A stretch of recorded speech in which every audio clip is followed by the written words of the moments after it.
when we take people into those apartments, we take them to recreated spaces of families that really lived in that building. And I think the power of the place often comes when people look around and they see objects and they see photographs and they see documents and they start to think about people's daily life and what was daily life about. And history becomes very real in that way.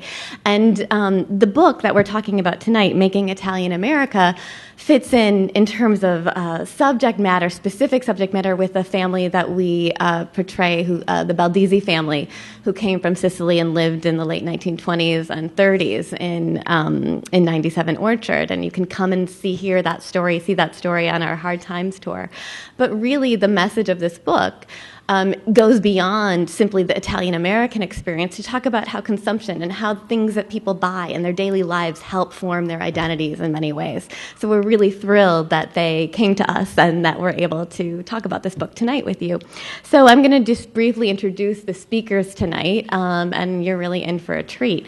Nancy Carnival is the Associate Professor of History at Montclair State University, where she teaches courses in the history of immigration, race, and ethnicity, and also in U.S. women's history and Italian-American history. She is the author of A New Language, A New World, Italian Immigrants in the United States, and this book received the 2010 American Book Award. She's also the co-editor of the Critical Studies in Italian-American series at Fordham University Press. Simone Cinotto is the editor of this book and a visiting scholar at the Center for European and Mediterranean Studies at New York University. And he teaches history at the University of Gastronomic Sciences in Palenzo, Italy. He's the author also of the Italian-American Table, Food, Family, and Community in New York City, and also Soft Soil Black Grapes, the Birth of Italian Winemaking in California. I'm already thinking of a new program we're going to have to do with this winemaking. Marcella Bensiveni is Associate Professor of History at Hostos Community College of the City University of New York. She is the author of Italian Immigrant Radical Culture, The Idealism of the Sovversisi. Did I put it? Okay. In the United States, and co-editor with Ron Haydock of Radical Perspectives in Immigration, a special issue of Socialism and Democracy. Courtney Ritter is a doctoral candidate in the Department of Screen Arts and Cultures at the University of Michigan. Her dissertation links the emergence of a distinct style of early Italian television programming to the post-war project to democratize the nation. Irvin Costa is an assistant professor of sociology at Hobart and William Smith Colleges. He conducts research on the remapping of the neighborhood structure of American urban areas as gentrification, immigration, and new labor relations replace Fordist dynamics of city building. He is currently working on a book manuscript on ethnic identity in Arthur Avenue in the Bronx. So as you can see, a wonderful array of speakers and topics, and we'll start with Nancy.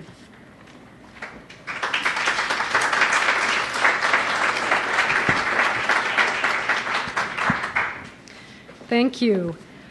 My co-editor, Laura Roberto, and I are truly delighted to include Making Italian America in the Critical Studies in Italian-America series at Fordham University Press. Our series highlights innovative, multidisciplinary scholarship on Italian Americans, and I'm quoting here from our mission statement, that engage with broader questions of identity pertinent to fields such as ethnic studies, gender studies, and migration studies. And Making Italian America certainly meets the criteria of our series. It has contributors representing a range of fields, history, but also sociology, film theory and criticism, food studies, fashion theory, literary studies, so truly a multidisciplinary work. It is innovative in a number of ways. I'm going to highlight a few. Its focus on Italian migrants as consumers, not only producers or laborers, which is how most of the literature has treated this migration, is quite innovative. Its insistence on the agency that Italians in America exhibited in constructing their identities through consumption, and very importantly as well, how those identities, and I'm quoting from Simone's introduction, how those identities, once incorporated in commodities, commercial leisure, and electronically reproduced images, have become the object of desire for millions of American consumers. So it's looking at both sides of consumption, from the migrants, but also from the dominant culture. By challenging this book represents a significant challenge to the notion of symbolic ethnicity, kind of a leading sort of paradigm in the field. By liberating Italian ethnic identity from class, that is, from the notion that once Italian immigrants and their descendants entered the middle class, that any kind of ethnic identity could only be symbolic, that is, not real in a sense. Acknowledging that experiences of taste are not limited only to the middle class, it's an awkward phrasing. By doing those two things, this collection really represents a kind of paradigm shift, in a sense, of scholarship not only on Italian Americans, but on ethnicity and migration in general. So for all of these reasons, we are very pleased to have it in the series, and looking forward to hearing from all of you and introducing your work to this audience. Thanks so much.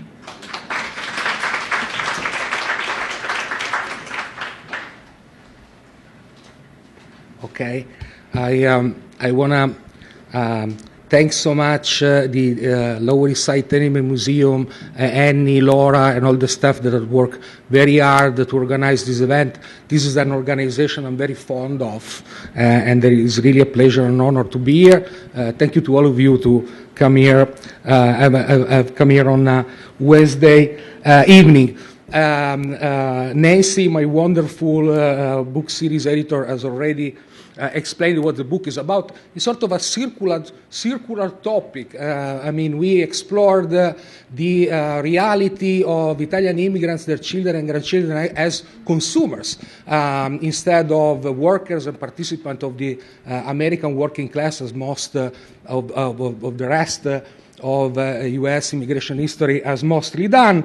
We have insisted on the fact, contrary to much sociology of consumerism, that even working class people with sort of very scarce resources and comparatively little education, as were for the most part Italian immigrants of the early 20th century, can create an original and effective culture around their styles of consumption. And we, of course, explore very much in a transnational perspective. I myself very much transnational, as you've heard from my biography, the continuing circulation of different material and cultural patterns from Italy and here, and how this complex consumer culture has become so appealing for actually millions of U.S. and global consumers. In the book, so the title of the book is Making Italian America, but it might well also have been Making America Italian, as I see that someone in the audience agrees. So basically, in the book has been a lot of fun to make, especially because the authors, we have 3 years, but there's a total of 14 that co-work in making this book were really wonderful. But also a challenge because we covered, we crossed so many different fields. We covered the entire 20th century and beyond, and so on and so forth. But tonight we'll have 3 samples of these, huge territory that we cover. So as a way of introduction, I will limit myself to explore a little bit very quickly how Italian America has been represented as consumers in American culture. Of course, this is a topic I will keep you here for a week. I'll try to make it in 10 minutes. So this is one of the, again, transnational paradoxes that I think that the book actually a little bit, in fact, explores. But we are a few blocks from here, Mulberry Street 1905. It's a very popular image. I think that there are no actually rights on it, so it's always part of immigration history textbook.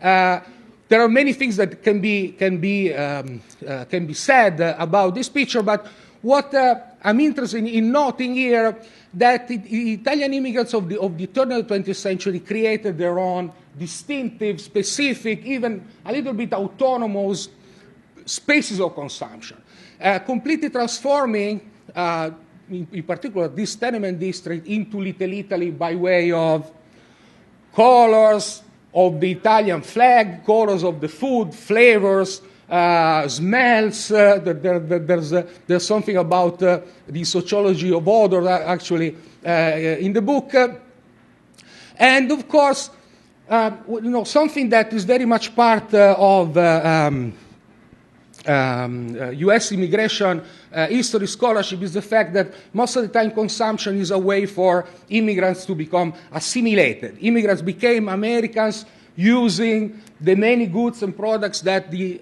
American mass production and marketplace offer to them. Here, what I think we have is, in fact, many of these goods, products, food, and so on and so forth that were on sale here are actually imported from Italy or made by Italian immigrant farmers in Long Island, in Jersey, upstate, so on and so forth. So the idea is very much that these people are becoming Italians by consuming the products that they have access to in New York. You know the story of the very strong affiliation that Italian immigrants had in the early 20th century, most notably before World War I, from their own village in Italy, much more than that to a notion of an Italian nation. And in fact, there were many institutions in the community that wanted, because of their, especially for their own profit, wanted to transform these people into Italian consumer or Italian in America consumer, Italian American consumer. These are all ads from the most popular of the Italian language paper in the United States, published in New York, Il Progresso Italo-Americano, and we see a general effort at, especially food producers, at create and convey the idea among the immigrants that by shopping for Italian foods, in this case, but also Italian cigars, Italian clothes, and so on and so forth, they were constructing, keeping and reinforcing their Italian identity as diasporic Italians in the United States. For example, these people, also another, very recurrent topos is the opposition and the contrast between ethnicity and modernity. It seems that modernity is an enemy of ethnicity. In fact, like the Gemma olive oil producer were, these people, this immigrant middle class, were pioneers in the use of the more modern media to create, again, the Italian-American consumer. For example, this particular business promoted its olive oil through radio programs with Italian songs, narratives of travels to Italy, representation. So there was all a big work of geographical imagination about Italy, even parts of Italy that the immigrants had never seen, Rome, Naples, Florence, and so on and so forth. And basically, in all these stories also where Parmesan is born, what the Italian food producers and the European Union are very frustrated by the fact that around the world there is a production of food products, basically, that use for their labels Italian names or Italian places, Italian images, and are made in the United States. This, for example, these canned tomato products made in California are an example of that. So the creation of an Italian-American consumer via Italian immigrant entrepreneurs' effort. Even, this is something the first chapter of the book explored very well, Even places of production were also, in a sense, spaces of consumption. The Tenement Museum has made a great job in describing and maintaining the memory of the many immigrant women who worked in the garment industry in New York. Italian and Jewish immigrant women were overrepresented in that. And the first chapter of the book makes a very strong argument that the fact that their labor, cheap labor, was what really made ready-made fashion, ready-made clothes to be available even to working-class consumers, was very much instrumental in the fact that they very much reinvented their identity as women, as an immigrants, by entering the world of fashion. Here we have a home, this is Starlem, a home of women and her family. She works as a finisher for the garment industry. We can see that even in this very poor environment, for example, this woman did a very significant effort at beautifying her home, creating a distinctive immigrant domesticity with the furniture, with the wallpaper, with the poster, and so on and so forth. All products, even that is an image of the Italian royal family, all products most probably made in the US, but used to create an Italian-American material culture. So basically, this is possibly the most popular identity that Italian-Americans have created through objects. This is a very, at this point, iconic painting by Italian-American New Yorker, actually self-taught artist Ralph Fasanella.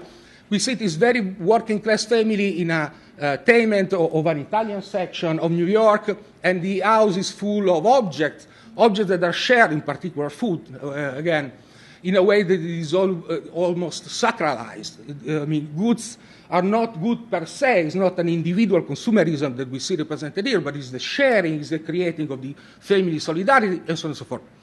This, of course, is one of the most successful identities that Italian-Americans are constructed to objects, as everyone that see the infamous Olive Garden commercials can witness. Italian immigrants are also being criticized significant as consumers.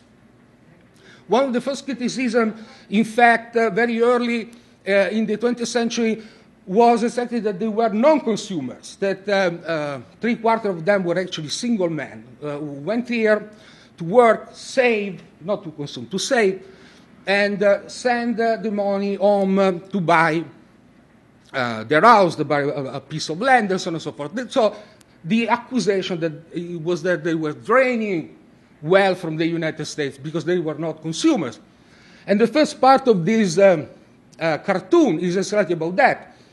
Italians are arriving here to work hard, be very thrifty, and they are also very competitive for other groups because they work for very little, and they're very little pretense.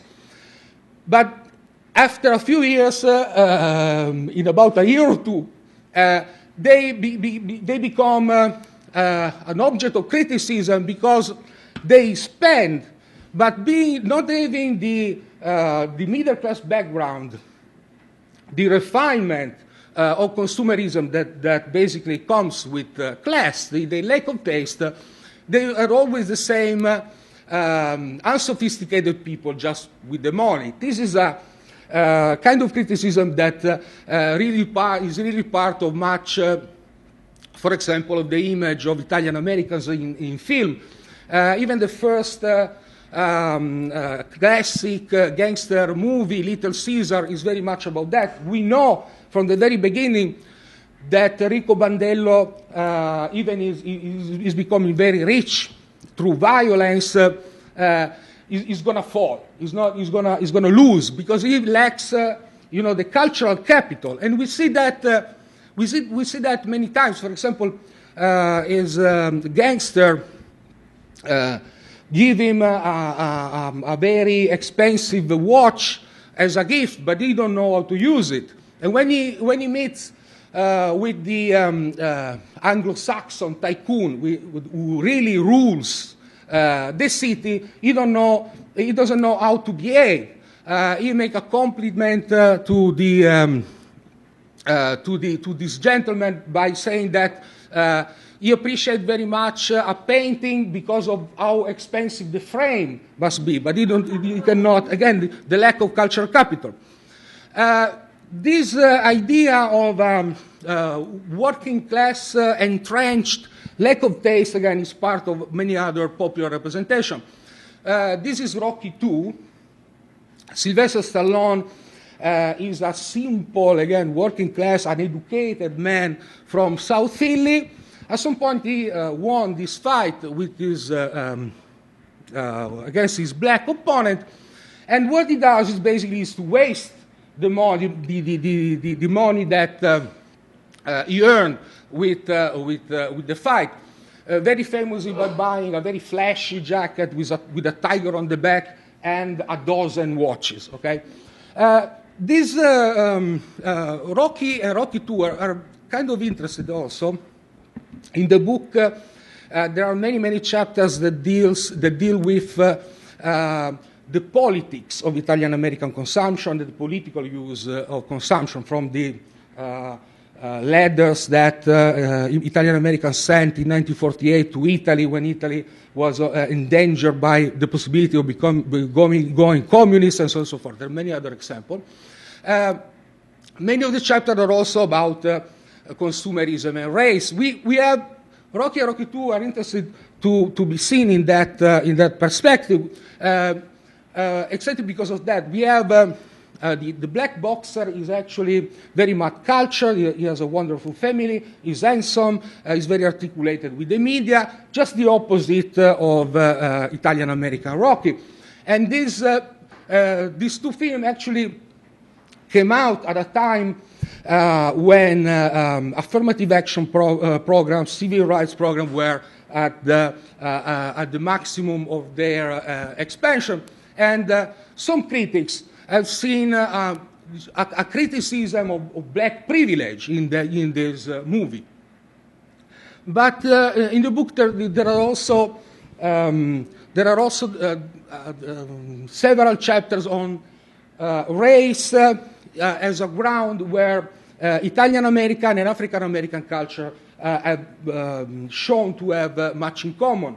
The appeal for the other that was expressed most notably on the ground of popular culture and consumption.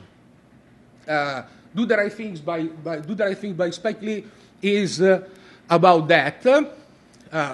It's about many other things, but there is a significant layer of meaning about that.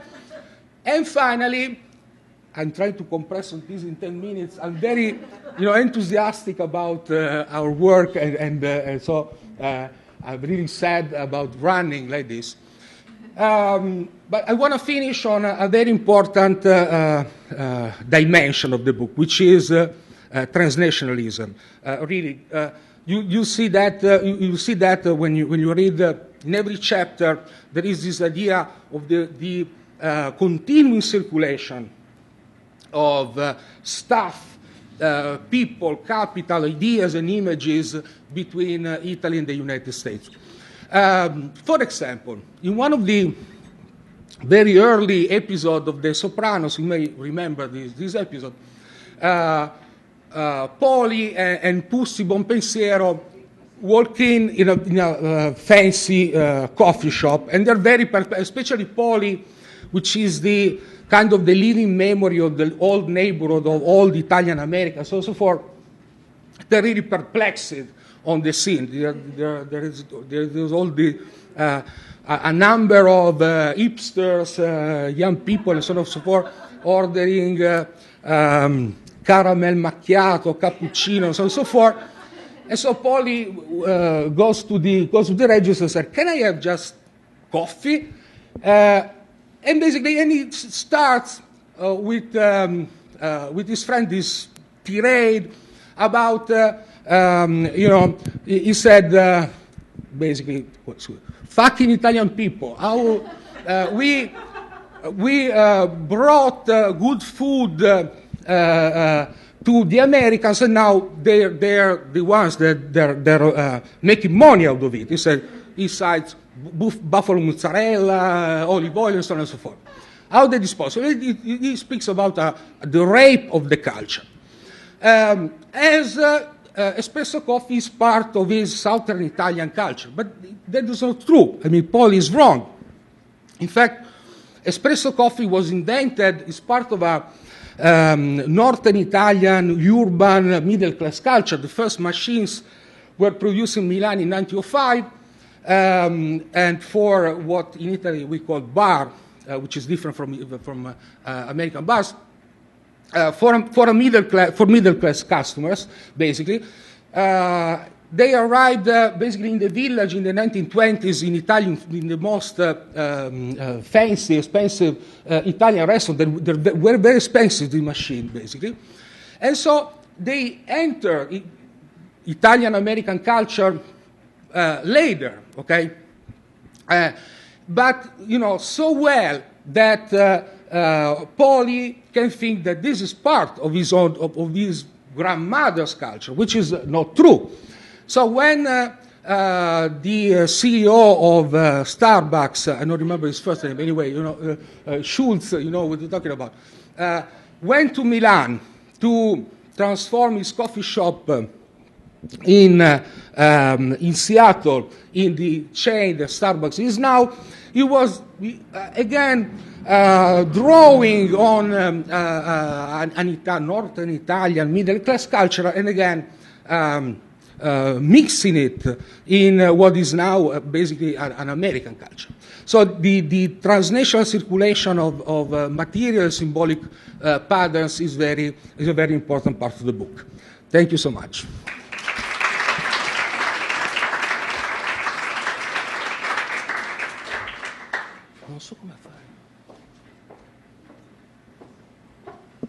Hello, everybody, and thank you again for being here. So I'm gonna try also to be brief. Essentially, what I try to do in this essay for Simone's book is to look at consumption from the perspective of radicals. Now, this is actually a topic that has been only very recently rediscovered by historians. In fact, most Americans, most Americans, and in some cases, even Italian Americans, are pretty much, unaware that there was, in fact, a pretty rich, radical world. So when I say radical, I essentially mean, political leaders, who were involved in anarchist, socialist, and later on communist organizations. So this is something I've been working on for a while. I've been researching this world of, Italian immigrant radicals literally for the past 10 years. But it was not until actually Simone approached me and mentioned this issue about consumption that I really realized that I had neglected as well this topic. I had focused a lot on radical production, but it never really occurred to me that these radical leaders were also consuming. They were producing a culture that was consumed by Italian immigrant workers. And so I started to revisit my material, through the lens of consumption, and that's exactly what my contribution does. So what I found, which I thought was really interesting, was that there was a sort of intrinsic contradiction within these radicals. On the one hand, they are criticizing American capitalism, and therefore in their papers they're writing really bitter, exposés of American consumerism in ways that are actually very similar to some of the more contemporary, critics, right? So they're basically saying, well, mass culture makes us stupid, people keep buying all the same stuff, and by doing that, that they are forgetting their identities, or they're becoming essentially, brainwashed, by this American corporate. They didn't have corporations back then, but there was this rise of, mass culture. And they saw it as a really deep danger to, raising class consciousness, to their revolutionary project. Yet, when you're looking at what they are doing with respect to culture, you can see that they are actually using consumerism to their own advantage. So in other words, they are using cultural activities as a ways to raise money for their radical activities and to sustain themselves. And also they are doing that, and that's what I found also really fascinating about them, to reinforce the ethnic identity. So I'm just going to show you a few examples. For those of you who understand Italian, this is a little easier. I'll just briefly describe them. This is an ad of a picnic. Picnics were really very, very common among Italian immigrants, and they remained common for a really, really long time. So and now by all means, this is not unique to Italian immigrants. All immigrants and, all workers really use the picnics as, both a way to entertain their workers, but also, again, as a way to raise money. So picnics were not free. They were actually free to women and children, but people were supposed to pay a ticket, actually, to participate. In this case, this is an ad from 1927. It was published in one of the radical newspapers, but you can literally find hundreds of these ads in the last pages of radical newspapers. And I should probably mention that altogether, Italian immigrants published, close to 200 radical newspapers across the United States from the late 19th century up to, World War II. They were the third most prolific ethnic group after the Germans and the Jews with respect to radical.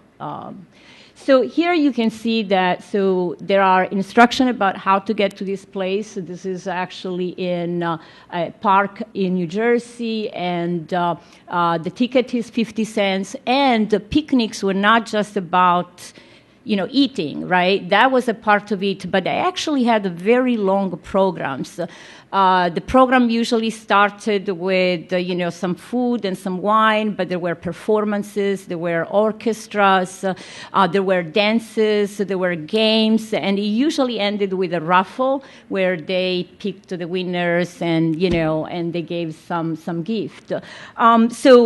And this is just one example, but there are many others. Let me see if so this is actually a picture taken by one of these, picnic groups. And so one thing that's interesting, again, in the way in which culture was used, many of them had displayed their newspapers. So often these pictures were very symbolic.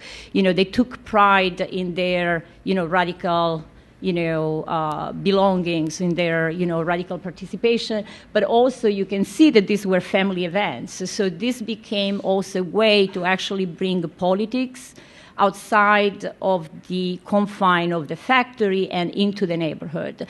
And what I argue actually in my, other book is that culture really becomes the way through which these these immigrants are radicalized. And another thing that historians tend to forget is that if you're looking at the actual number of Italian immigrants and other immigrants who belonged to parties, the numbers are relatively small. But if you look at how many people participated in these events, you are stunned. Gatherings like this, usually involved something like 500, sometimes even 1,000. And some of the most popular ones on Labor Day or, other May Day was, of course, a big event, had sometimes as many as 2,000 people. And so all the revenues were used to fund other radical activity. This is another example of how radicals use the culture to their advantage. It's an ad also published in a radical newspaper about music, right? So what they had was actually physical spaces. Like in this case, you can see this is sold by the international music roll companies, but they are selling revolutionary music. So the rolls, I guess, are the equivalent of, our CDs or. But essentially, this is a way for Italian immigrants to retain their music, to maintain this transnational link to Italy and Italian working class culture.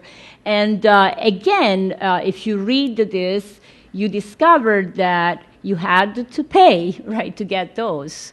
And you could get, in a very capitalist way, the more you get, the less you pay, right? So if you're getting, I think, 6 of them, you pay separately. But if you get 20 of them, you save money, and it costs you like, $15, right? So again, they are criticizing the culture, but at the same time, they're kind of using the same techniques to their advantage. And another thing that they did over and over was organizing dances. Again, both as a way to sustain, reinforce their revolutionary values, but also as a way to essentially survive. And this is actually a ball, they were called actually special evenings, so that's how they were advertised in Italian newspapers. This was actually to raise money for political prisoners, and this was actually for fascism. And, those of you who are familiar with the case of Sacco and Vanzetti, for example, I mean, all the money that was raised for those campaigns came really from events like this. And so again, it's like we tend not to think about how this happened. And the last example I want to bring up is the performances. Theater was incredibly rich and vital to these radical communities. They had a performance literally every week. And to this day, I don't know how they did it. I mean, we all feel exhausted after, a week of work, and we hardly do as much as they did. I mean, these are people that worked for 15, 16 hours a day under terrible conditions. And yet, they found the energy, the time, the will to gather and have fun, and so this again reinforced those two goals: promote radical ideas. So it's propaganda, but at the same time is money. It's about money making, and they were all again very popular. And the last point I want to make, which was for me, again, a sort of a discovery as I wrote this article, was that in a way, the political world of Italian immigrants kind of died, like literally. It starts to decline after World War I and then pretty much vanish after World War II. Yet, the cultural initiatives survive. There are 2 radical papers that survive well into the 60s and the 70s, 2 anarchist papers and then a socialist paper that's actually published until the 1980s. And the children of some of these radicals are still getting together and doing the picnics and doing the performances and remembering the songs. So so the political world is kind of disappearing, but there is still this echo, right, that remained with them. And so I really want to thank Simone because it helped me to really look at something that I had neglected, and I think it kind of really enriched my understanding of something I had done for a while. All right, thank you.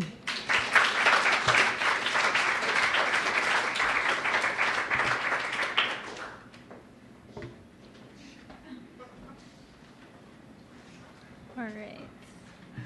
So I wanted to begin first by thanking the Tenement Museum for having us and for Simone for organizing this book and getting all of us together. But tonight, my chapter in this collection examines the impact of the Made in Italy label on Italian-American identity.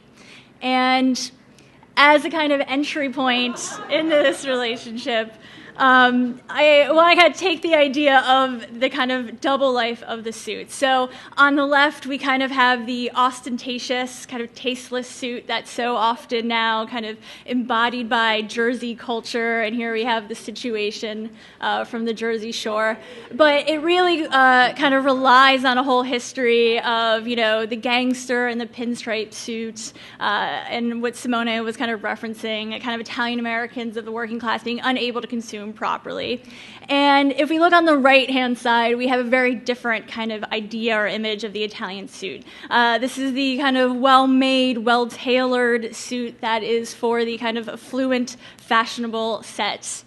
And so my argument is that beneath this kind of very dichotomous image of these two suits, there's actually some very strong interconnections, and that the creation of this kind of Jersified Italian identity on the left was made possible in large part by the branding strategies of the Made in Italy label in the 1980s. And so what I do is I look at the Italian Trade Commission, which kind of organized these Made in Italy campaigns and what they were doing in the 1980s. And what I found is that at the exact moment that New York's kind of new urban professional inhabitants, such as the woman featured here in this ad, were looking to establish themselves in terms of taste and class, the Made in Italy label came to kind of stand in for a whole Italianized lifestyle, around which there was a vast array of high-end luxury consumer products. So everything from suits and shoes to balsamic vinegar and prosciutto. And these kind of objects started to permeate these newly gentrified consumer districts of New York and were kind of read as essential parts of the professional lifestyle. And so by exploring the activities of the Italian Trade Commission and its kind of attempt to rewrite New York's commercial districts, we can trace the way in which Italian American identity kind of became vulgarized as these affluent spaces became Italianized. And we can identify that contemporary Italian American identity has really become the product of a very kind of complex web of interactions. So on one hand, we have the global nation branding strategies of the Made in Italy label. We have local governmental policy here in New York City that fostered the rise of gentrification. And finally, we have the individual consumer choices, both those of kind of yuppie consumers featured so prominently in Italian Trade Commission ads, but also of middle and working class Italian Americans who sought to establish their own relationship to these kind of changing ideals of Italian American identity. And so what I do in this chapter is I kind of establish this big shift that occurs in the global marketing strategies around Italy, or the concept of being made in Italy.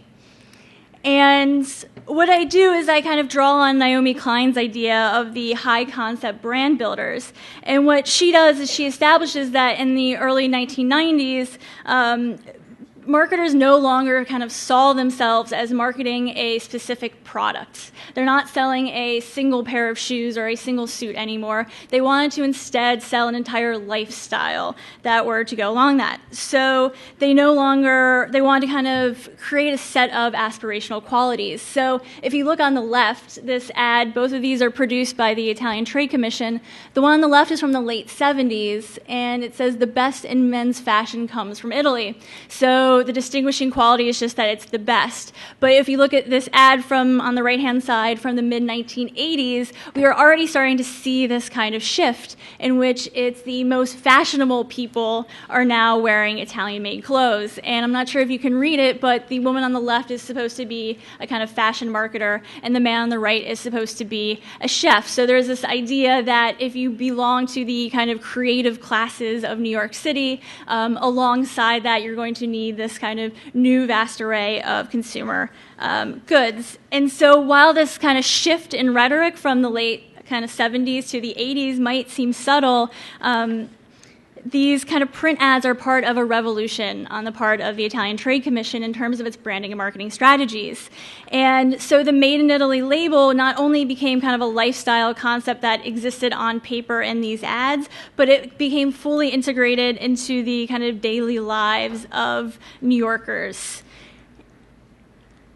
And the real critical moment comes when these rhetorical shifts and the management of the Made in Italy campaigns kind of piggybacked onto the gentrification of New York in the 1980s. So studies such as Sharon Zirkin's Loft Living and Miriam Greenberg's Branding New York have emphasized that the gentrification of New York in the 1970s and 80s depended as much on symbolic management of the city spaces as much as it did on actual kind of capital economic reinvestment. And so we oftentimes forget that, like Detroit today, New York in the 1970s was kind of symbolic of fiscal crisis and crime. It wasn't a center of food, fashion, and art. And so as the city of New York itself rebranded itself, so too did the Made in Italy label kind of play on the geographic and the kind of symbolic reconfigurations of New York City. So as we see here, Soho in the late 1980s kind of transforms from this littered industrial district into this kind of space of consumer desire.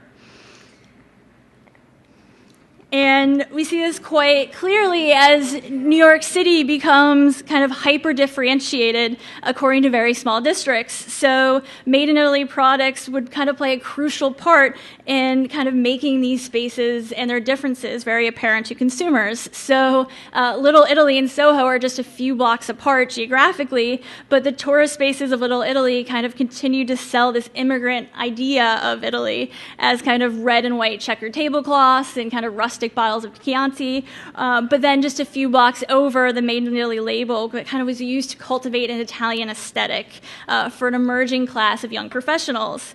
And this speaks kind of nothing of the kind of larger transformative shifts of the suburbs. So Elizabeth Cohen's Consumers Republic establishes how in mid-century and 1950s America, New Jersey suburbs were seen as the epicenter of a landscape of mass consumption. White ethnics of Italian, Jewish, and Irish descent kind of escaped ethnic enclaves because they were lured by more comfortable housing in the suburbs.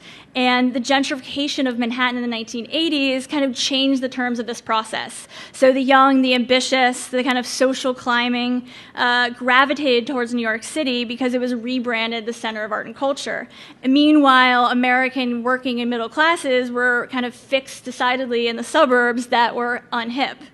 And so as New York became rebranded as this kind of unparalleled site of commodification, the Italian Trade Commission kind of infiltrated and remade these spaces. So art museums, cultural institutions, department stores, and magazine cultures all kind of became reworked in the idea of this affluent kind of northern Italian image. So what happens is we see this very kind of tangibly and interestingly in terms of the ads that were produced. So if you look here on the left, and I imagine a lot of the text is hard to read, it's an ad technically for Bloomingdales, although the actual text of the ad only talks about Italy, the kind of Italian landscape, the history of Italian art. And on the kind of right-hand side, you can see a list of all of the sponsors, the Italian trade associations that are associated with this. So two things happen. First, it becomes totally unclear who actually paid for the ad. Was it Bloomingdales or was it these trade commissions? And my guess is it's actually the trade commission that paid for it. The second thing is that it makes no reference to any actual product you can buy in Bloomingdales. There's this idea that just by merely entering into Bloomingdales, which had kind of redesigned its space to create an Italy section, that you'll be kind of walking into the tourist landscape of Italy. And the same thing happens on the right-hand side with Saks Fifth Avenue. So if you look at the bottom, there's an Alitalia wing in the center. And so Alitalia and Saks kind of worked together to both produce this ad and kind of encourage this idea that you could walk into Saks's New York City sales floor and kind of walk out into Florence. So there became this kind of seamlessness between these two spaces. And then finally, what I think becomes really interesting is the Trade Commission works not just with department stores, but they try to work across a number of spaces. So here we have an ad for an Italian art show at the Guggenheim. Along the entire left-hand side, we have a number of Italian stores that are all advertising that they are open and kind of associated with this art exhibition. And so there's this kind of attempt to synthesize the kind of museum image of Italy alongside the kind of consumption of luxury goods. And so through these kind of partnerships and cross-promotions, the Italian Trade Commission really created an echo chamber of sorts. So the physical spaces of consumption and leisure, and the narrative space dedicated to the Made in Italy label, and the press kind of all reinforced an alliance between Italian luxury products and a rising New York City urban elite. The push to kind of urban brand New York as a desirable place to visit and to live kind of coincided with a paralleled attempt to nation brand through the Italian Trade Commission and their efforts to kind of Italianize kind of affluent areas of New York.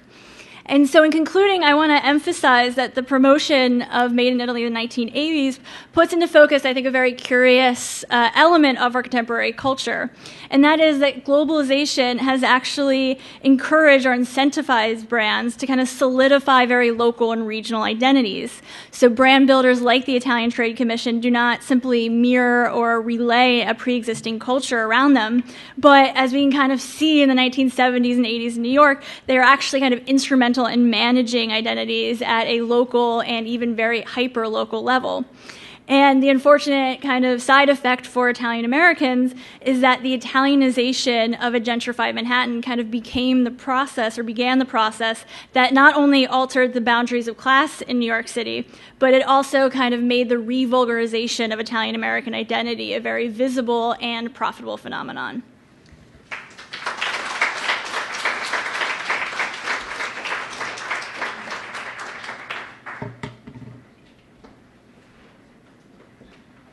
Good evening, everyone. Thanks for being here.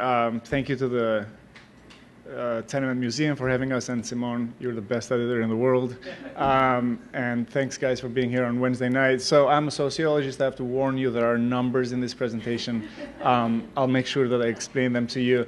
My connection to this book comes from my dissertation research on Arthur Avenue in the Bronx. I lived for 4 years in 3 different places over Fordham Road and Pelham Parkway, for those of you who know the Bronx. And then when I met Simone, we came up with the idea of doing a comparison between Arthur Avenue and Mulberry Street. I do have to talk about a minute about my dissertation work because it explains how this work came about. And that is that I was drawn to Arthur Avenue because it's a substantial Albanian public space. And when I walked onto Arthur Avenue to do that sort of research, I immediately became interested in capturing the idea of an ethnic neighborhood. We think we know what that meant 50, 60, 70 years ago. It's very unclear how you begin talking about an ethnic neighborhood nowadays, especially with this cross currents of transnationalism, global identities that are simultaneously global and local, and so on and so forth. So what I try to do in this chapter is essentially, I'll make 2 main points tonight, and both of them speak to this effort to capture a way of talking and measuring ethnicity, really, in urban space, and that counters, as Simone eloquently explains in his initial piece in the book, this counters this idea that Italians or other immigrant groups or other ethnic groups, for that matter, their identity somehow has become despatialized, doesn't really have any anchor, it's up in the air, it's symbolic, it's part-time, and so on and so forth. And I'm going to explain that nothing about these spaces is really part-time or symbolic. They're very real, and they've taken a lot of work into being produced and reproduced into how we consume them today. The first thing that I want to do is sort of speak to this uncomfortable position of urban sociology in talking about ethnic spaces today. There was a certain comfort in the 60s and 50s where we thought we knew what an ethnic neighborhood looks like, and most of that meant we minimized connections of immigrants to the outside world. We said they live almost their entire lives in their neighborhoods, and that's what one sociologist called that institutional completeness, which is you had your Italian paper, you had your school, you had everything. You had some people that walked out and brought local funds into your neighborhood, but by and large, most people sort of never lived out. And today we have, one of the main themes that people talk about is this term urban theme parks. It's got mostly negative connotations, I'd say. It's decried as inauthentic, not the real thing. And actually, I used that term in the title of my chapter, but I'm being slightly ironic because the chapter is actually a response to the idea that ethnic theme parks are somehow frivolous or whatever you want to call it. So the chapter is an effort to sort of come to terms with that thing. So where do I start, right? How do I measure if a space is Italian, right? And I spent time on Arthur Avenue that is, no matter how you look at it, a fairly Italian space, or Mulberry Street, of course. But the moment you sociologically walk into the space and start asking questions about the actual ethnicity of all the actors that make it happen, then you have a mess on your hands, right? Where do you start? And this is the central question that sort of animated this quest, as it were. And the main language that I tried to develop, and this is my first main point tonight, was to split what some people have called residential ethnicity versus commercial ethnicity. And in both neighborhoods, both in Belmont and on Mulberry Street, these used to be veritable immigrant neighborhoods populated predominantly by Italians, right? They weren't the only ones in New York, we know that, but they were predominantly Italian neighborhoods. And there were stores, we saw the picture from Simone's presentation, but largely people lived in those buildings, so that was residential ethnicity, right? That's very easy to measure. If you know how to handle the US Census, in about 10 minutes you can find what the ethnic composition of any neighborhood looks like. But stores, nobody really counts stores. Right? So what I did was to look at the disparity between the trajectory of residential neighborhoods, but also the residential ethnicity, but also commercial ethnicity. And to do so, the U.S. Census provides ancestry of the residents, but there are business directories that list businesses by address rather than alphabetically. So they have different names. Sometimes they're called coal directories, Dickman directories, Polk directories. But essentially, I looked at them, and I looked at a cross-section of Arthur Avenue. I can tell you from where to where, more specifically, if you're interested, and Mulberry Street from Canal Street to Houston. And I went back as far as I could. Well, I started in 1970, and I took 5-year snapshots, and then I counted all the stores. All they give you is a store name. You'd be surprised how much information you could lift from that. Fortunately, turn of the 20th century immigration, even though most of it was from Eastern or Southeastern Europe, all those groups had different languages, which means, right, that's different from post-1965 immigration, where Spanish nationalities, all the stores are in the same language. So that allows you to see the ethnicity of the store. It allows you to see what type of store it is, and so on and so forth. So I counted the store. I looked at commercial ethnicity for both areas, and first of all, I simply counted the store numbers overall. I wouldn't say this is, compared to what happened to these areas residentially, the number of stores actually didn't go down as much as I predicted. I figured there could be a number of reasons why, a successful Italian neighborhood may support 5 butchers, but when Italians move away and stop buying meats, those butcher stalls might turn into social clubs. They might pay 1/5 of that rent. No business owner is likely to let the store not get any rent rather than get a little rent. So the overall number doesn't tell us much. I also, incidentally, I'm not talking about that, but on Arthur Avenue, the main incoming immigrant groups recently are Albanians and first Puerto Ricans, then various Latino nationalities, and most from the 90s onward Mexicans. So you can see the emerging commercial presence. Very interesting sociological questions to put together their residential ethnicity with commercial ethnicity and explain why some of them came early, but you can't tell from the stores. It's a talk for a different day. Obviously, Mulberry Street is borderline with Chinatown, so Asian stores came in. Now, here's the most interesting thing that emerged, and this I actually had no idea my research would come to this when I started it. I looked at, a number of people have mentioned that when you look at stores, food is obviously central to the Italian-American experience. I counted food stores, and surprisingly, the proportion of food stores doesn't really change over time. It's a coefficient. It's 25% over in Arthur Avenue. It's 40% here, but it didn't change over time. So I let that be. I noticed that what had changed instead was the composition of the food stores, and that gave me the angle to sort of see how Italian ethnicities are being reproduced in this non-immigrant neighborhood era, right? And so I divided food stores into three categories: restaurants, which I defined as full service; cafes and pizzerias, which I defined as food-oriented but not full service; and food stores, which could range anywhere between a deli, grocery, or the butcher, the mozzarella store, and so on and so forth. And I theorized that even though they're all related to food, these are different kinds of consumption spaces, and they signify different modes of consumption, right? Going to buy the freshly made, daily made mozzarella signifies a different lifestyle, apologies to Courtney, versus showing up in your fashionable Italian suit and sitting down al fresco and enjoying it. Those are different types of being Italian. So I divided them and I counted them. And here's what I found on Arthur Avenue, that as the neighborhood became less and less Italian residentially, it became more and more Italian commercially. And the particular way in which that Italianness was defined over time was, you can see predictably the decline of the food stores. As people move to the suburbs, they no longer have the time to come every day and buy that mozzarella, right? But they do find time over the weekends to go to the cafes, groceries, to the cafes, or the restaurants, obviously, which is the biggest one, right?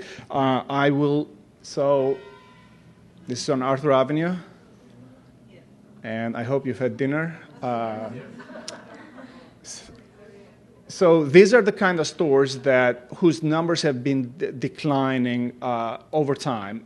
And just a reminder, on Arthur Avenue again, still remember that number 37. There's still to this day, to 2010, where the data runs, there's what I'd call a relatively healthy mix of different kinds of consumption, which might be why the Little Italy in the Bronx brands itself as the real Little Italy, right? Relative to the one on Mulberry. Right, these are the types of consumption that have taken the place of the butcher store. Now there's Ferragosto, there's the summer feasts have been changing over time, and so on and so forth. So a transformation of what counts as Italian ethnicity over time. And on Mulberry Street, I ran the same analysis. So you see two things here, a very clear transformation over time, but also a difference from Arthur Avenue, right? So almost single-handedly defined by restaurants, meager amounts of stores. There's a reason why this chart looks this way. I predict that if I had gone 30 years back in time, the trends would have been more similar to Arthur Avenue. It all relates to the residential trajectory, right? But I didn't capture that because Mulberry Street depopulated slightly earlier than about 10 to 20 years earlier. So a very restaurant-defined consumption theme. And so I'm running out of time. The point I want to make is, to connect to the last point of the book, is that I like very much the video of the Tenement Museum where people that visit were asked the question, don't presume that immigration history is in the past. Right? Otherness exists today. And so on a similar vein, people often speak of Italian identity as something that's taken away or reproduced but inauthentic.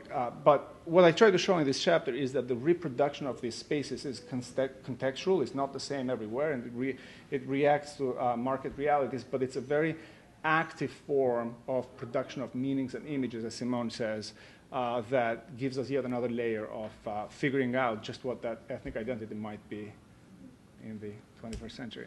That's it.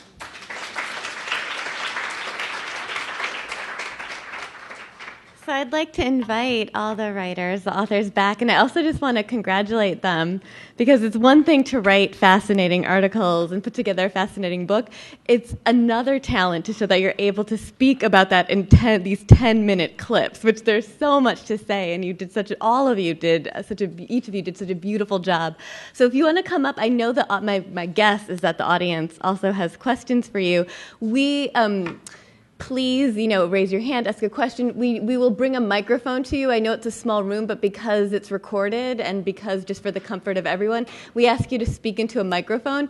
Our microphone is, it's a temperamental microphone in the sense that it requires a lot of love. And so we don't want you to eat the microphone, but we do want you to have the microphone as close to your mouth, not eating it, but almost as if not eating it, but very close, so that everything picks up. So I apologize for that strangeness. But any questions, and then we'll bring you the mic and go ahead.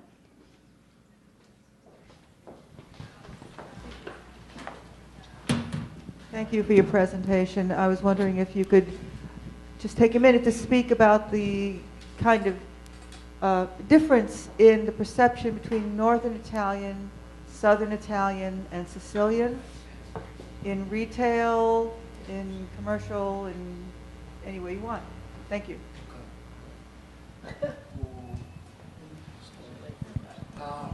Maybe just need a few seconds. This gives me the opportunity to say something. Erwin just talked about contextualization. Even downtown Manhattan and Central Bronx developed for very much social, even geographical reasons, different cultures of consumption over time. Demographic is involved, and so on and so forth. Many of the chapters focus on the experience of mostly, we say, Southern Italian, where the and they were also more heavily racialized for that. They were some of 3/4 of the immigrants on the eastern coast and in the large industrial cities. They also get a lot of attention because they basically went to places like New York from very rural areas to the age of modernity at the time, the center of the cultural industry in the United States to a certain extent. But the experience of Italian in the United States is very different. For example, as been mentioned in my book on Italians in California, the balance between the northern and the southerner over there before World War I, before actually the opening of the Panama Canal, was actually the opposite. More northerners. Their Italians here were mostly, also always turn of the 20th century, women work mostly in the garment industry, men working in construction work. Over there, many of them were farmers. So they had completely different, even consumer culture. Spaghetti and meatballs in Ville Parmigiana became popular here, but over there, people ate pesto in 1900, so that was very different. But of course, I think Courtney can follow up from here, because her chapter is very much about the geographical imagination of urban north, rural south, how to develop. So she's better positioned. Yeah, absolutely. So in terms of the Made in Italy campaigns, what's very interesting, in the 1970s and 80s, there developed this thing called Third Italy. So there were these small kind of manufacturing areas in the north of Italy. And so instead of a model in which you have a factory and they control every line of production, what ended up happening in the 70s and 80s in the north is that you'd have a bunch of small businesses that would partner together and each kind of produce an element of it. And so what happened is that all of these kind of companies that were based in the north were kind of primarily being sold together as the Made in Italy. So there comes a way in which those responsible for marketing and producing Made in Italy products, primarily from the north, then come to recreate an image of the kind of affluent Italian north here in the U.S. And what's really fascinating is the Italian Trade Commission kind of intentionally switched modes. So for years they kept very close ties with Italian-American businessmen here in the United States, because the primary consumers of Italian products were the kind of Italian diaspora. So in the 70s and 80s, they no longer saw an interconnection between the products they wanted to sell in the United States and Italian Americans, and that's really when they kind of shifted focus. So I think there's absolutely a way in which the north-south dichotomy that exists in Italy becomes kind of reappropriated here in the United States through the Trade Commission's kind of campaigns.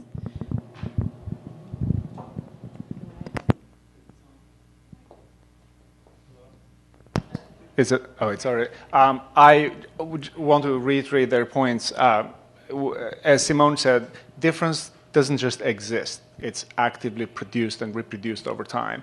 And, as Courtney said, I think economists have a term about that. They call it agglomeration economies. And that slight difference creates a distinctive brand of something larger that brings consumers. I believe those differences exist in Arthur Avenue, but they add to the overall ambiance in creating a consumption node that can be clearly recognizable and draw people in, both Italian Americans, but also people that consume difference as a sign of distinction. It's kind of a generic Italian thing. I wouldn't. What I'm trying to say is that what we identify as difference is continuously reproduced. I'm personally not very much interested in figuring out authenticity. As I often say, I didn't have money when I was a grad student to figure out which one. I know polenta is Northern Italian, and I'm pretty sure that a lot of that difference, people take it seriously, and as consumers we enjoy, the existing varieties of different foods, but. I'm not sure whether it's something that simply exists or whether it's being recreated continuously within this larger cultures of consumption. So I have a question about modernity, which many of you have addressed, and it's something that I've always been interested in on the impact of cultures throughout history. 20s modernity on 20s culture and today. It goes for the panel. I reject the phrase "the Jersification of Italian culture," but that's okay. Reasonable minds can disagree. But I'm no whiner. I sat through The Sopranos. I enjoyed it. It was a well-written show. I didn't watch Jersey Shore. It's silly and ridiculous. It's ridiculous. But Italy is a commodity that has been sold, whether it's walking into Bloomingdales and not buying a product, but walking into Italy. We're selling you Italy. So where are we today where you can make shows like Sopranos or Jersey Shore or sell pizza? You walk down this, New York's famous for its pizza, but half of it's no good, about 99 cents less a pizza. Where are we today? Olive Garden, right? Where are we today? What is today's effect? And it's such a general question. Feel free to answer in one word or less. Where are we today in today's modernity affecting Italian culture and where it came from? And just for the record, I'm from Florida. Families from outside of Naples, outside of Campobasso in Sicily. So how is today's modernity affecting Italian culture from way back when to today? And feel free to totally ignore that question. Okay. I think I was trying to convey that also in my brief introduction, that modernity has very much had always to do with the way the Italian and Italian-American image has been, again, produced, popularized, commodified, and so on and so forth, from the very beginning. For example, I'm trying to find some good example of that, but so I can promote my other book, which is Italian-American Food in New York City. Basically, even pasta, canned tomatoes, olive oil, that kind of cuisine was basically the cuisine of a minority of Italian people at the turn of the 20th century. These, by the way, they're all foods that are industrial, that are produced by machines. It's not possible to make it at home to a certain extent. So they're not quote-unquote traditional. And many immigrants became familiar with that kind of food and cuisine here because there was such a huge market. In the 1930 census, in the city of New York, there were a little more than 1 million first and second generation Italian immigrants. One out of 6 New Yorkers was Italian. And they were a huge market for the reason that I also tried to show, because there was a significant immigrant middle class, not only for that, but very actively involved in creating a modern Italian-American consumer, because the immigrants were mostly rural people. They made their own food, they made their own clothes. They, women walked long distance just to get water because they didn't have running water. Housing was the modern housing. They were all experienced with modernity. There are even, crazy memories and witnesses of people. It's like from the film Borat, people that experienced elevators for the first time, and they were, it was all about modernity. They became mostly Italians through this experience of modernity, and all about, they created, as we insist very much about with the book, they created this modern national identity as Italians, and that this was the identity that moderns, means, and media, popularized among non-Italians. So there was, again, the espresso machine. So it is all about modernity. This has gone on and on and on historically, as, for example, Courtney has shown. I think there are two reasons why, big reason, why Italian and Italian-American identities are so popular, and why the U.S. and most notably New York City have been so important in transforming into a global fashion. There are people that are not a single drop of Italian blood. This is stupid, but I have to give you an idea. In their veins that are very fond of all things Italians, or they even think about themselves as Italian because of how this identity has become popular. And one is, we have to go back to Shakespeare for that. How some idea of the free expression of emotions of Italians, some sort of primitivism that is part of the Italian image in the eyes of Northern Europeans, including Anglo-Protestant Americans, has always worked as a distorted mirror image of so many important Anglo-Protestant values: self-control, some kind of, refrain from enjoying immediate pleasure, but the kind of Max Weber-ish idea of. But I think it's true. I mean, the gangster movie or Sopranos. Why we like Italians or Italians like or anyway understand Tony Soprano, because he does things that we in our real life we never do, but we like to do. When he beats the lawyer that betrays so on and so forth, or gets laid around. This is something that we are some, but we have someone else, the Italian, that does that, and I call this the black Italian image, but also. Very important is also the flexibility of the Italian image, because there's also a white Italian identity, the one that, for example, Courtney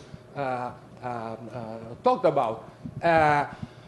The taste, the style, the design, the law for beauty.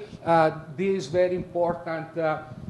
Super white, because it was the cradle of Western civilization, past of Rome, the Renaissance, and the same turn of the 20th century Italian, they say, living in places like Belmont or Mulberry Street or Starham and so on and so forth, claim that kind of heritage. This is also, I don't want to digress too much, but anyway, this black and white Italianness provide for very much of the flexibility that you can even find, in the many regional cuisines of Italy. So crazy stuff like Northern Italian cuisine, which does not exist in Italy, became a successful label here in the 70s and 80s because it was a set of images, values, meanings that were understandable. And they said, yeah. So there is this being flexible that I think is very much important for the commodification of Italian-American identity. I just want to add on to that. It's not just entertainment, The Sopranos, and Jersey Shore. I find Italy just as much of I find Italy as much of an aberration because you would go from the butcher shop to the cheese shop to the wine shop, and now you can just walk into basically what is a Whole Foods of Italian culture. And I found, and I apologize for getting a familiar speech, that the breakdown of smaller shops, but the increase of restaurants in Belmont, and I would not have guessed that in a million years. But that's, it's not just the entertainment which you sell, it's the image. Italy is, I'm not here to rampage against it. Wonderful job. I can't wait to read this book, but you guys all did a phenomenal job. I was interested into knowing, did sports come across your research, and like how influential was a gentleman like Joe DiMaggio or someone like that in the Italian-American, or making the Italian-American? What about you? There's a chapter on Italian-American NCAA coaches, and it's about it's by John Gennari, who is an expert in Italian-American, African-American culture, especially the intersection of the two. It was one of the chapters I hinted at before. And basically, it's about the strange thing that most of the very skilled players, almost all of them, are blacks, and there are such a huge number of Italian-American coaches. And so it seems that how it is about basically, I hope to interpret the chapter well, it's about how their Italianness is played by NCAA, and how important is the kind of identity to let them interact with the player in an effective way. They are also successful. I'm not very much into college basketball, unfortunately. I'm a huge soccer fan as an Italian. So, but the chapter is exactly about that. John Gennari, by the way, my own chapter is on Italian Americans in doo-wop, so it more or less explored the kind of similar territory. But John Gennari has a very good chapter on African-American artists using or borrowing from Italian-American identities, especially rappers, hip-hop artists, how they use the Sinatra, De Niro image. It's a very intelligent essay too. Can I just add one comment? It is a very interesting question, actually. To me, as an Italian coming to New York, I was always surprised about why Italian Americans didn't seem to retain a strong element of passion for soccer, for example, given instead like their obsession with food or with other things, Italian. And I think perhaps it has to do with the fact that the ethnicity that resonated with Italian immigrants in this country in particular is really tied to that immigration, phase, right? So most of the children of immigrants today are the, children of children of children of these immigrants who came at the turn of the 19th century. And, their preoccupations we're not about sport entertainment, right? And so I think it has to do, again, with what did the immigrants bring with them and what did the children, were left with. And so I think that partially understand why, something like soccer, which is obviously, I would say, there was actually a very disturbing article recently on the New York Times about, again, violence in the field. But, clearly soccer is, a part of Italy, in the good and bad ways. But it has really not become so central for Italian Americans. And I think that's an interesting question, but I think it can be explained, historically with, the role of immigrants and their culture. Full disclosure, my brother played baseball in Italy for the Italian Baseball Federation.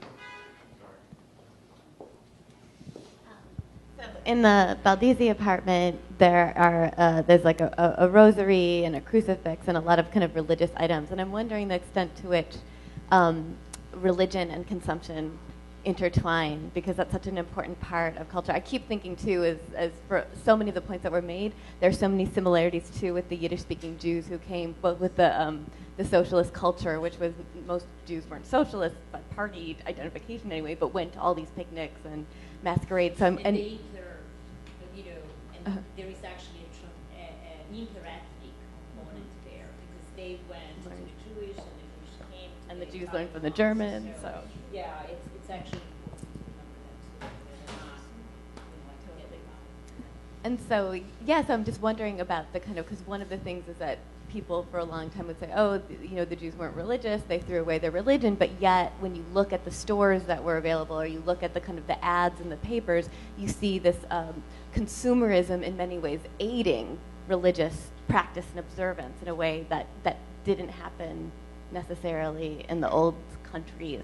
So is there any kind of intersection with consumerism and religious items that come up in the book or in the study? Well, there is actually, again, an interesting tension within the Italian radicals, for example. Clearly, as radicals, they oppose to the church. And one thing that a lot of Italian Americans and Americans do not realize, actually, is that Italian immigrants tend to be very religious, but in their own way, which was not necessarily the Catholic way that we think of today. There was a very extensive anti-clericalism among the early immigrants, because they're coming really at a little bit after, Italy had unified. And Italy unified in part of the Italian unification was also the separation from the Papal States and, gaining the Papal States from, what is now the Vatican's once upon a time was, pretty much the entire Lazio region and parts of Tuscany, so that was quite an extensive territory. There was almost as much anti-clericalism as there was anti-statism among these early immigrants. So the Italian radicals actually really resented the folklore, the religious traditions of these immigrants, because they complained that they spent too much money on things that to their eyes were absolutely unnecessary. Why throwing money to fireworks, for a saint festival, or for the Madonna, when you really need the money for more pressing needs. So there were actually a lot of articles in the radical newspapers criticizing and opposing that kind of consumerism, which tells me that there was, in fact, a strong consumer culture with respect to religion, although, again, it was in some ways almost oppositional to the traditional, to the established church. And also, Italians were actually quite discriminated by the Catholic Church in this country because it was prevalently dominated by the Irish. And the first Italian churches were built in the basements of church. The Italians were not allowed to actually enter the regular churches. They were relegated to a segregated, church, which was usually the first church they built in East Ireland was literally built, to provide a space for. So I would say, I don't know if you might add more, but there was definitely consumption, targeting, religious practices, but it was a contested terrain. I would say, that there's. There is a strong connection between, again, consumption, religion, more popular religion than the official religion. But there is a strong link between religion, consumption, and especially the production of plays. We have, as Marcello just said, especially Italian men were not religious in structure sense, were not fond of the church, but they invested much of their time. Most of them, again, worked as a construction worker, and after worked very hard in the day, they came home. The example I'm more familiar with is the Church of the Madonna of Mount Carmel on 115th Street in East Harlem. They gave their free labor to the construction of that church because that was an Italian church. There were plenty of roots there. And in fact, Italian Army is no more, but the church is there. There is the Feast of the Giglio every year that allows for people in the suburbs in Long Island or Westchester or so forth to return and have a place, a landmark, and claim at the very least for 1 week or so that place as an Italian place. And there are so many, and for example, the procession of the Madonna of Mount Carmel, there's an entire book about it by Robert Orsi, was a way, was an excuse to perform a lot of public consumption in the street, a lot of foods, again, the Italian flags, all the prominenti, the local middle class marched at the head of the procession because for them was a great opportunity to display their importance in the community. And when the statue of the Madonna was walked around a very complicated path around the neighborhood, there was a lot of bystanders that were not Italians. There was the Irish cop, the Puerto Rican neighbor that was not welcome at all there, by the way. And so when the statues passed, and there was all these, vendors selling the zeppoles, the lupini, and so on and so forth, the watermelon, the Italians reclaimed the space as their own, even if there was not just Italians there was a lot of others, okay? But for that moment, that was, that place was Italians and other people as well, just to watch and acknowledge that power. I mean, there was the divine power of the Madonna, who was marched along the street, and the terrestrial power of the Italian over the place. So even if that neighborhood shrunk and shrunk and shrunk,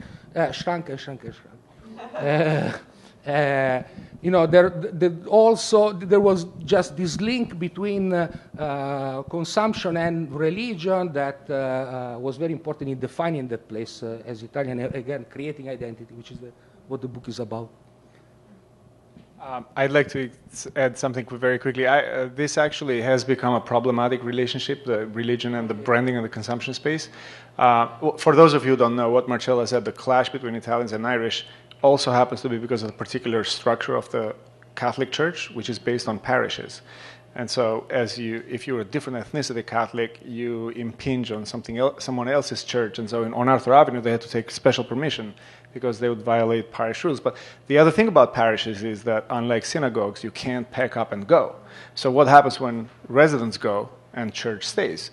On Arthur Avenue, in recent years, there have been, I wouldn't go as far as call it a clash, but there's been a tension between the parish and the merchants because the church, the Catholic Church, a lot of Latino immigrants happen to be natural.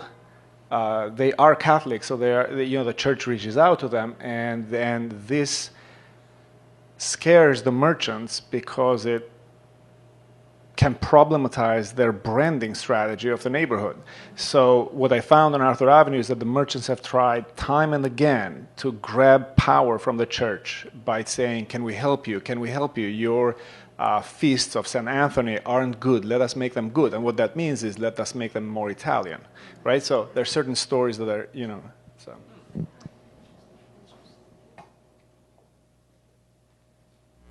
This issue of claiming space became very real a couple of years ago on Mulberry Street. The northern part of Mulberry Street, for various reasons, real estate reasons, is now referred to as NoHo, and populated by boutique small shops catering to a gentrified clientele. And the feast has always been on Mulberry all the way up to Houston Street. And a couple of years ago, some of the store owners didn't want the feast going all the way up to Houston Street. I think the people who sponsored the feast did prevail, and it still continues to Houston Street with certain compromises. That would be correct.